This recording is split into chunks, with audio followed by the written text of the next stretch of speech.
I don't know, a puzzle with half the pieces missing. Exactly. Or talking about the disappearance of 19-year-old Bryce Laspisa. His final 48 hours are just a series of baffling choices that lead. Okay, let's just get right into it. We're doing a deep dive today on a case that, honestly, the more you look at it, the less sense it makes. It really does feel like that. It's less of a straightforward missing persons case and more like, I don't know, a puzzle with half the pieces missing. Exactly. Or talking about the disappearance of 19-year-old Bryce Laspisa. His final 48 hours are just a series of baffling choices that lead to a total dead end. A literal dead end. So let's set the scene for you. It's August 30th, 2013. Early morning, still dark, near Castaic Lake in California. This is rugged, steep country. And authorities come across a wrecked SUV, a 2003 Toyota Highlander. It's at the bottom of a 15-foot embankment right off the main ramp road. The car is totaled, but Bryce, the driver, is gone. Just vanished. And this is the detail that gets me right from the start. His phone, his wallet, his laptop, all of it is still inside the wrecked vehicle. I mean, think about that. He walked away from the crash, sure, Yeah. but he also walked away from everything that proves who he is. Mm. His entire documented life just left behind. The physical evidence is just as strange. The investigators, they figured out that the rear window of the SUV was somehow removed. Which is the crucial part. They believe he climbed out through the back hatch. So he was mobile, he wasn't incapacitated. Not at all. There was some blood on the windshield, consistent with an impact like that, but it wasn't a life-threatening injury. He was able to get himself out and walk away. It's like his parents said, it's as if he just ceased to exist right there on that road. And that's our mission today, right?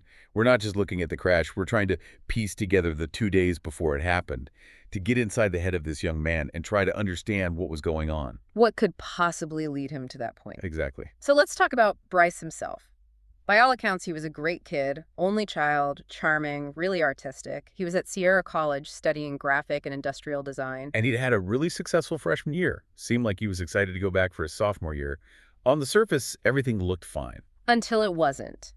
And that change was apparently really sudden. Yeah, his friends and his girlfriend, Kim, they noticed a huge shift in the weeks right before he disappeared. He started drinking really heavily. I mean, the reports were something like 2/5 of liquor in a single weekend. Which is a lot for anyone. Yeah. And then there was the drug use. He told them he was taking V-Vans. That's an ADHD drug, right? An amphetamine. Right. And he did not have ADHD. He was using it to stay up for days at a time playing video games. So you've got alcohol, you've got stimulants, and then his behavior starts to get really alarming. Yeah. You start seeing these huge red flags, things that, in hindsight, point to a serious mental health crisis. Yeah. Maybe even some kind of drug-induced mania. He broke up with his girlfriend, telling her she'd be better off without him. Which is just a classic line. Then he sends this incredibly intense text to his roommate, Sean. Something like, "I love you, bro. Seriously, you're the best person I've ever met. You saved my soul." Wow, that's heavy.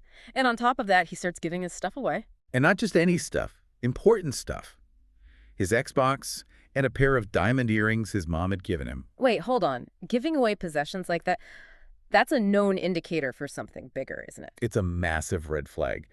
When we look at cases like this, giving away high-value items, especially things with a deep personal connection like earrings from your mother, Yeah. it's often seen as settling your affairs, cleaning house before a major drastic change, whether that's suicide or just disappearing entirely. So all this comes to a head on Wednesday, August 28th. His friends are so freaked out by his behavior, they actually take his car keys away. And he calls his mom, Karen. She's hundreds of miles away trying to manage this. And she convinces his girlfriend to give the keys back.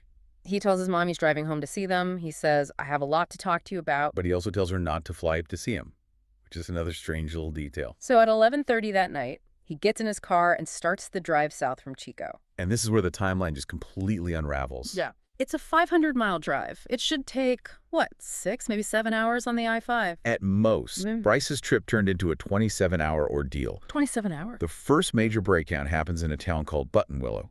At 9 a.m. the next morning, that's Thursday, he runs out of gas. Okay, that can happen. Roadside assistance comes. A guy named Christian gives him a few gallons of gas. But then, hours later, around 3 in the afternoon, Christian gets a weird feeling and drives back to check on him.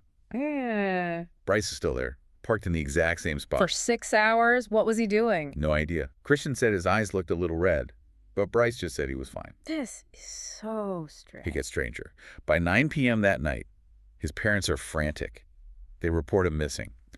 A Kern County deputy finds him almost immediately. Still in Buttonwillow. Basically, yeah. Just a little ways down the road. The deputy does a full check on him. He seems lucid, and crucially, there are no drugs or alcohol in the car. Nothing. But how is that possible? He's been acting erratically, he's been using stimulants, he spent 13 hours just sitting in his car in the middle of nowhere, I know. and the cop says he's totally fine. Does that just throw the whole drug psychosis theory out the window? Not.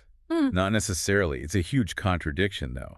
It's possible if he'd been awake for days on the V-Vance, he was just crashing. The drugs might have metabolized enough that by the time the deputy saw him, he just seemed exhausted or, in a moment of clarity. A window of lucidity. Maybe. But you can't just dismiss those 13 hours. What was he doing? Was he waiting for someone? Was he just so spun out he couldn't figure out how to drive? It points to some kind of deep psychological breakdown, regardless of the cause. Absolutely. And then we get to the final phone calls. Right. At 1:50 a.m. Friday, he tells his mom he's back on the freeway, the I-5, Mm-hmm. but he says he can't see any road signs. Okay, that suggests disorientation. Then, just minutes later, 2:80 a.m., he calls her for the very last time. He says he's pulled off the freeway into a suburban area to get some sleep. And he tells her he's about 3.5 hours from home. A very specific time estimate. But he never gets there. And that time was completely wrong. Totally wrong. They find the crashed car just 2 hours after that final phone call. And it's not 2 hours south of Castaic Lake, closer to home. It's 2 hours north of where he should have been. His location makes no sense based on what he told his mom. And here's where it goes from just being disoriented to something else, something intentional. The surveillance footage. The surveillance footage. Police found cameras near the lake that showed Bryce's car driving past the access road to the crash site. Once. 3 times. No way. 3 separate times between that 2:08 a.m. phone call and when the car crashed around 5 a.m. So for almost 3 hours, he was just circling the area where he would eventually crash. That's not a tired driver making a mistake. Got it. That's someone who's either extremely lost and confused or is navigating that specific area for a reason, looking for something or someone. So they find the car. The search that follows is massive, right? Huge. Ground teams, helicopters, divers in the lake. They searched over 4,000 acres of this really rugged parkland. And found nothing. They found nothing of him. But the search dogs, the dogs found something very important. His scent. They picked up his scent and tracked it away from the crash site. They followed it over a nearby bridge and straight to a gas station and truck stop on the highway. And then the trail went cold.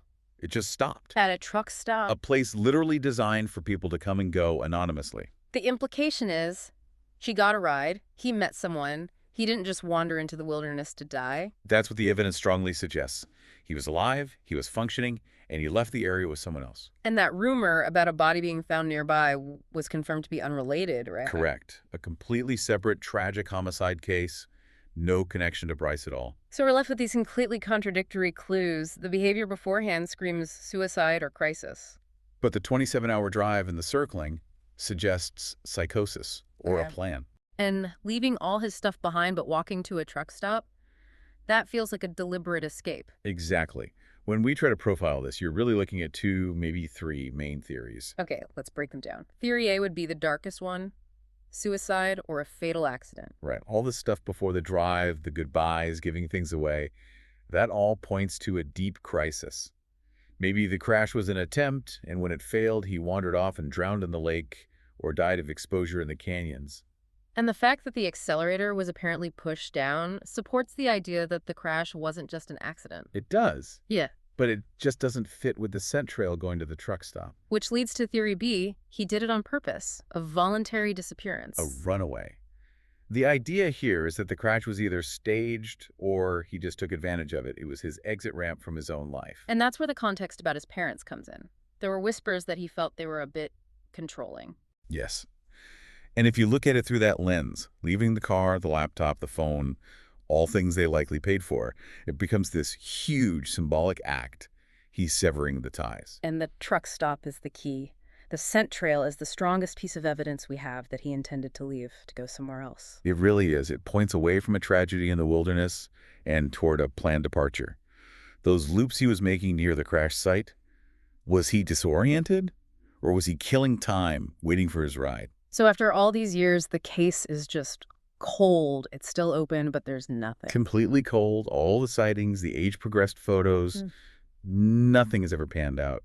He's a ghost. The whole thing just circles back to that one line he said to his mother. I have a lot to talk to you about. What was it? What was so big that he couldn't say it and instead chose this, a complete erasure of himself? It's the central mystery. Was he trying to end his life, or was he trying to escape it? Every piece of evidence can be argued both ways. And think about the choice he made right there after climbing out of that wreck. Leaving everything behind, he stripped himself down to nothing. No phone, no ID, no money. He chose total anonymity. That's a profound act. So the final question, and the one we have to leave you with, is what's harder for a family to live with? The certainty that their child is gone, or the possibility that he's still out there somewhere and has simply chosen silence?